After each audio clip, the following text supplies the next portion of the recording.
Hello students, welcome to study for maths. आज हम reasoning में एसएससी सीएचएसएल में आए हुए प्रश्नों को हल करेंगे। तो दोस्तों, आपको भी हमारे साथ प्रश्नों को हल करना है और अपने आंसर्स कमेंट बॉक्स में कमेंट कीजिए। चलिए बढ़ते हैं हमारे पहले क्वेश्चन की तरफ। हमारा पहला क्वेश्चन है कि दी गई आकृति में कितने त्रिभुज है। तो दोस्तों, हमसे यहाँ पर एक आकृति दी हुई है तथा हमसे पूछा गया कि इस आकृति में कुल कितने त्रिभुज है। तो आपको यहाँ पर त्रिभुजों की संख्या को काउंट करना है।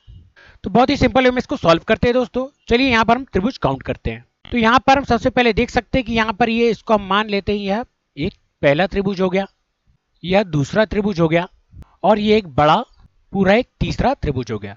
तो कितने त्रिभुज हो गए दोस्तों यहाँ पर हो गए 3 त्रिभुज। अब ठीक इसी प्रकार नीचे वाली आकृति भी चेक करते हैं। तो ये लेफ्ट साइड वाला एक त्रिभुज हो गया, ये राइट साइड वाला दूसरा त्रिभुज हो गया। ये टोटल कितने त्रिभुज हो गए दोस्तों? ये टोटल हो गए 2 त्रिभुज। अब ये टोटल हो गए 5 त्रिभुज। अब इसमें और चेक करते हैं कि और त्रिभुज हैं क्या। तो आप देख सकते हैं छोटी सी आकृति हमें दी है, बीच में जो वर्ग बना रहा है, इसमें भी 2 त्रिभुज होंगे, एक लेफ्ट साइड वाला छोटा त्रिभुज और एक राइट साइड वाला छोटा त्रिभुज। तो यह कितने हो गए टोटल दोस्तों? यह हो गए 2 त्रिभुज। अब इन्हें टोटल कर लेते तो 5 और 2 कितना हो जाएगा दोस्तों? 5 और 2 हो जाएगा 7 और यही 7 हमारा आंसर हो जाएगा। इस आकृति में कितने त्रिभुज है टोटल दोस्तों? तो इस आकृति में टोटल 7 त्रिभुज है। बढ़ते हमारे नेक्स्ट क्वेश्चन की तरफ। हमारा नेक्स्ट क्वेश्चन है कि उस विकल्प का चयन करें जो तीसरे शब्द से उसी प्रकार से संबंधित है जिस प्रकार दूसरा शब्द पहले शब्द से संबंधित है। तो यहाँ पर दोस्तों हमें कुछ शब्द दिए हुए हैं जिसमें पहला शब्द जो दिया है वह दूसरे शब्द से संबंध रखता है और तीसरा शब्द चौथे शब्द से संबंध रखता है।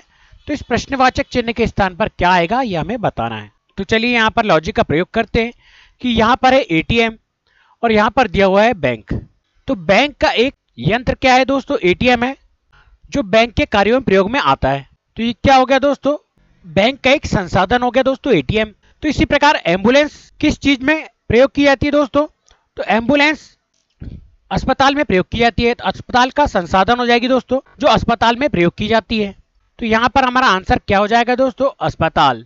और इस प्रकार हमारा ऑप्शन नंबर 2 जो होगा वह बिल्कुल करेक्ट हो जाएगा, क्योंकि हॉस्पिटल में एम्बुलेंस प्रयोग की जाती है और यह अस्पताल का एक संसाधन है। तो इस प्रकार हमारा ऑप्शन नंबर 2 बिल्कुल करेक्ट हो जाएगा। बढ़ते हमारे नेक्स्ट क्वेश्चन की तरफ। हमारा नेक्स्ट क्वेश्चन है कि दिए गए विकल्पों में से उस विकल्प का चयन कीजिए जो 5वीं संख्या से उसी तरह से संबंधित है जिस प्रकार दूसरी संख्या पहली संख्या से संबंधित है और चौथी संख्या तीसरी संख्या से संबंधित है।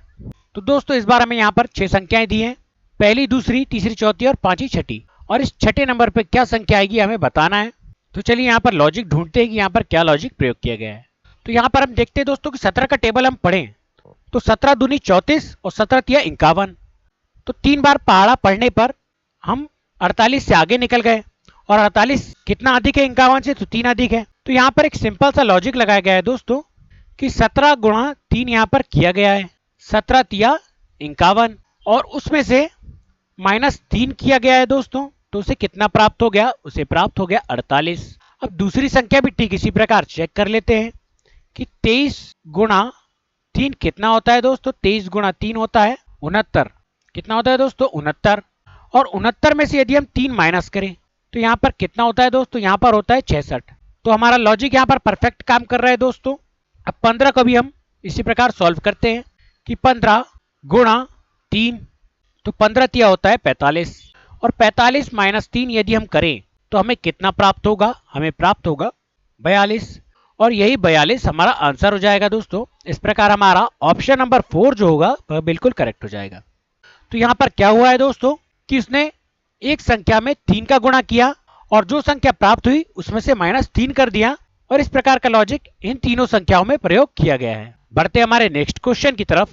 हमारा नेक्स्ट क्वेश्चन है कि उस विकल्प का चयन कीजिए जो चौथी संख्या से उसी प्रकार संबंधित है जिस प्रकार पहली संख्या दूसरी संख्या से संबंधित है और पांचवी संख्या छठी संख्या से संबंधित है।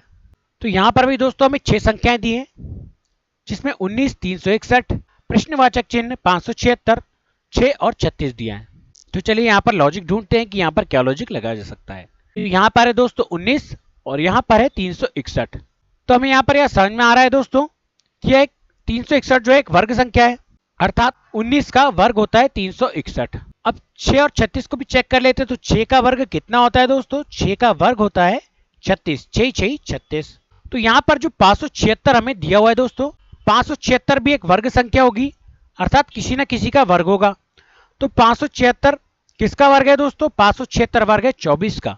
किसका वर्ग है दोस्तों? 24 का वर्ग है। तो हमारा आंसर क्या हो जाएगा दोस्तों? हमारा आंसर हो जाएगा 24। जब हम 24 का गुणा 24 में करेंगे तो हमें 576 प्राप्त हो जाएगा। बढ़ते हमारे नेक्स्ट क्वेश्चन की तरफ। हमारा नेक्स्ट क्वेश्चन है कि दी गई आकृति में त्रिभुज ज्ञात कीजिए। तो दोस्तों हमें यहाँ पर फिर से त्रिभुजों की संख्या बताना है। यहाँ पर हमें एक आकृति दी हुई है जिसमें हमें सबसे पहले क्या करना है दोस्तों? हमें यहाँ पर नंबरिंग करना है। तो यहाँ पर कितने खंड दिखाई दे रहे हैं दोस्तों इस त्रिभुज में? इस त्रिभुज में 1 2 3 और 4 खंड दिखाई दे रहे हैं। तो हम सबसे पहले यहाँ पर नंबरिंग कर लेते हैं। तो यह पहला खंड हो गया, यह दूसरा खंड हो गया, यह तीसरा खंड हो गया और यह चौथा खंड हो गया। तो यहाँ पर चारों खंडों की हमने नंबरिंग कर चुके हैं दोस्तों। अब सिंपली हमें क्या करना है? इन चारों का टोटल करना है। तो 4 + 3 + 2 और +1 का हम टोटल कर लेंगे, अर्थात इन चारों खंडों में जो संख्याएं लिखी है उनका टोटल कर लेंगे। तो 4 और 3 कितना होता है दोस्तों? 4 और 3 होता है 7 और 2 9 और 1 यहाँ पर कितना हो गया? यहाँ हो गया 10। परंतु अभी हमारा आंसर नहीं आया है दोस्तों। हम अभी इस नीचे वाले त्रिभुज को भी काउंट करेंगे। इस नीचे वाले त्रिभुज को भी काउंट कर लेते हैं। तो यहाँ पर भी हम नंबरिंग करेंगे। यहाँ पर तो यहाँ पर कितने खंड दिखाई दे रहे हैं दोस्तों? यहाँ पर है 2 खंड। तो यह हो गया पहला खंड और यह हो गया दूसरा खंड। तो इन दोनों को भी इसी प्रकार टोटल कर लेते हैं। तो यहाँ पर 1 और यहाँ पर हो गया +2। तो टोटल कितना हो गया दोस्तों? 2 और 1 हो गया 3। अब हमें इनका टोटल कर लेना है। 10 और 3 कितना हो जाएगा दोस्तों? 10 और 3 हो जाएगा 13 और यही 13 हमारा आंसर हो जाएगा। तो इस प्रकार आप बहुत ही इजी वे में दोस्तों इन आकृति को सॉल्व कर सकते हैं। सिंपली आपको इनमें नंबरिंग करना है और नंबरिंग करने के बाद उन अंकों का टोटल कर लेना है, तो हमें हमारा आंसर बहुत ही इजी वे में प्राप्त हो जाता है। तो इस प्रकार हमारा ऑप्शन नंबर 3 जो होगा वह बिल्कुल करेक्ट हो जाएगा। हमारा आंसर क्या हो जाएगा दोस्तों? हमारा आंसर हो जाएगा 13। हमारा नेक्स्ट क्वेश्चन है कि उस विकल्प का चयन कीजिए जो 5वें पद से उसी प्रकार संबंधित है जिस प्रकार दूसरा पद पहले पद से और चौथा पद तीसरे पद से संबंधित है। तो यहाँ पर हमें कुछ शब्द दिए हैं दोस्तों और इन शब्दों के बीच में हमें लॉजिक का पता लगाना है और इस प्रश्नवाचक चिन्ह के स्थान पर क्या आएगा ये हमें बताना है। तो सबसे पहले हमें लॉजिक को ढूंढने के लिए क्या करना होगा दोस्तों कि हम इन दोनों संख्याओं को एक के नीचे एक सबसे पहले लिख लेते हैं। तो यहाँ पर हमारे वर्ड आ चुके हैं दोस्तों, हमारे ये फर्स्ट वाले वर्ड दोनों आ चुके हैं। अब इसमें हम लॉजिक का पता लगाते हैं कि इसमें क्या लॉजिक लगाया गया है। तो सबसे पहले आप यहाँ देख सकते हैं कि यहाँ पर है जी और यहाँ पर है जी। तो यहाँ पर क्या हो रहा है दोस्तों कि सबसे पहला लेटर जो है एक पहला लेटर यह लास्ट लेटर बन गया और यहाँ पर क्या हो रहा है दोस्तों कि ये जो लास्ट लेटर यहाँ पर एस है यह यहाँ पर पहला लेटर बन गया। अब ठीक इसी प्रकार अगला वर्ड भी चेक कर लेते हैं। आर यहाँ पर दूसरा वर्ड है और आर यहाँ पर तीसरा वर्ड है, ए यहाँ पर तीसरा वर्ड है और ए यहाँ पर सेकंड वर्ड हो गया। तो यहाँ पर भी ऐसा ही हो रहा है दोस्तों, पी यहाँ पर ई के बाद में आ जाएगा और ई यहाँ पर बाद में है तो यहाँ पर पहले आ जाएगा। सिंपल सा लॉजिक यहाँ पर प्रयोग किया गया है दोस्तों, क्रॉस का प्रयोग किया गया है, अर्थात संख्याओं में तिर्यक संबंध यहाँ पर स्थापित किया गया है। अब वर्बल का भी चेक कर लेते हैं दोस्तों। तो यहाँ पर हमारे अगले वर्ड आ चुके हैं, अब इनका भी संबंध हम चेक कर लेते हैं। तो यहाँ पर वी पहला वर्ड है दोस्तों और यहाँ पर है वी लास्ट वर्ड। तो वी का संबंध यहाँ पर पहला और यहाँ पर लास्ट है। तो सेम पिछले शब्द की तरह यहाँ पर संबंध हमें दिखाई दे रहा है दोस्तों। एल यहाँ पर लास्ट वर्ड है तो यहाँ पर आकर यह पहला वर्ड हो जाएगा। ई यहाँ पर सेकंड है तो यहाँ पर थर्ड हो जाएगा। आर यहाँ पर थर्ड है तो यहाँ पर सेकंड हो जाएगा। फोर्थ नंबर पे बी है तो यह यहाँ पर फिफ्थ में हो जाएगा। ए यहाँ पर फिफ्थ है तो यहाँ पर आकर फोर्थ हो जाएगा। तो सेम लॉजिक यहाँ पर हमें दिखाई दे रहा है दोस्तों। तो नंबर में भी यही सेम लॉजिक प्रयोग होगा। तो यहाँ पर शब्द आपस में बदले गए हैं दोस्तों। तो चलिए हम यहाँ पर भी सेम लॉजिक का प्रयोग करते हैं। एन यहाँ पर था पहला वर्ड तो यहाँ पर आकर यह लास्ट वर्ड हो जाएगा तो यहाँ पर आ जाएगा एन। अब आर यहाँ पर लास्ट लेटर था तो यहाँ पर आकर क्या हो जाएगा दोस्तों, यहाँ पर आकर यह पहला लेटर बन जाएगा।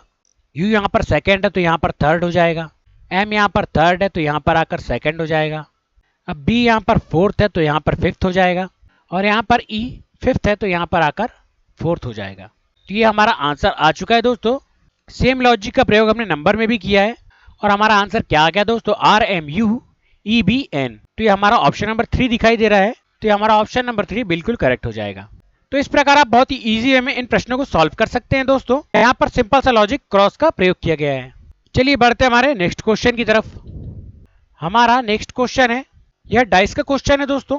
तो यहाँ पर एक ही पासे की दो अलग अलग स्थितियां दिखाई गई है हमें, जिसमें 6 फलक 1 से 6 तक संख्यांकित है। तो उस संख्या का चयन कीजिए जो 4 दर्शाने वाले फलक के विपरीत आएगा। तो हमें यहाँ पर क्या पूछा गया है दोस्तों, 4 जो अंक आएगा उसके विपरीत वाला अंक हमसे पूछा गया है। अर्थात जैसे यहाँ पर अगर 4 होगा तो यहाँ पर इसके नीचे वाला जो विपरीत पार्ट जो होगा उसमें क्या अंक आएगा ये हमें बताना है। तो दो सिंपल से डाइस हमें यहाँ पर दिए हैं दोस्तों, और हमसे पूछा गया 4 के विपरीत। इस 4 के विपरीत वाला इस साइड वाला अंक हमें बताना है। तो बहुत ही सिंपल वे में इसको सॉल्व करते हैं दोस्तों हम। तो यहाँ पर सबसे पहले हमें एक कॉमन संख्या ढूंढना है जो दोनों में कॉमन दिखाई दे रही है, दोनों डाइस में। तो यहाँ पर ऐसी कोई कॉमन संख्या दिखाई दे रही है क्या दोस्तों हमें? तो बिल्कुल यहाँ पर 4 जो है वह दोनों में कॉमन दिखाई दे रहा है दोस्तों। इसके अलावा कोई भी कॉमन संख्या नहीं, तो 4 को हम यहाँ पर लिख लेते हैं। अब सिंपली आपको क्या करना है, इस प्रकार का एक बॉक्स बना लेना है और यहाँ पर बनाना है 3 खंड, और इसके नीचे 4 का विपरीत अंक हमें प्राप्त हो जाएगा। अब हमें क्या करना है कि हमें क्लॉकवाइज यहाँ पर आगे बढ़ते जाना है। तो 4 के बाद यहाँ पर क्या अंक है दोस्तों, 4 के बाद 2 है, तो यहाँ पर हम 2 लिख लेंगे। अब फिर से क्लॉकवाइज चलेंगे तो 2 के बाद क्या अंक है दोस्तों, 2 के बाद 5 है, तो हम 5 को भी यहाँ पर लिख लेते हैं।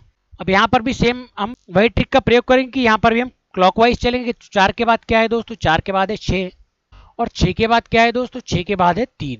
अब यहाँ पर क्या है दोस्तों कि यहाँ पर कितने अंक आ चुके हैं, 2 भी आ गया, 5 भी आ गया, 6 भी आ गया और 3 भी आ गया, और 4 तो पहले से था। तो बचा क्या दोस्तों, बचा 1। तो इस 4 के विपरीत क्या हो जाएगा दोस्तों, 4 के विपरीत वाला अंक हो जाएगा 1, और यही 1 हमारा आंसर हो जाएगा। इस सवाल में हमसे तो 4 के विपरीत पूछा गया तो हमने बहुत ही सिंपल वे में निकाल लिया। परंतु यदि हमसे अगर 2 के विपरीत पूछा जाता तो हम कैसे बताते दोस्तों कि 2 के विपरीत वाला जो अंक हमसे पूछा जाता, तो 1 छोड़कर ये जो तीसरा वाला जो अंक होता दोस्तों यह 2 के विपरीत होता। और यदि 5 के विपरीत वाला अंक हमसे पूछ लेता तो इस 5 के विपरीत वाला अंक क्या हो जाता, 1 छोड़कर 3 हो जाता। तो इस प्रकार हम बहुत ही इजी वे में डाइस के क्वेश्चनों को सॉल्व कर सकते हैं दोस्तों। आज की वीडियो में बस इतना ही, मिलते हैं आपसे अगली वीडियो में। अगर आपको हमारा वीडियो अच्छा लगा है तो हमारी वीडियो को लाइक कीजिए, चैनल को सब्सक्राइब कीजिए और अपने दोस्तों के साथ शेयर कीजिए, और सभी क्वेश्चनों के आंसर आप कमेंट कीजिए। वीडियो देखने के लिए धन्यवाद।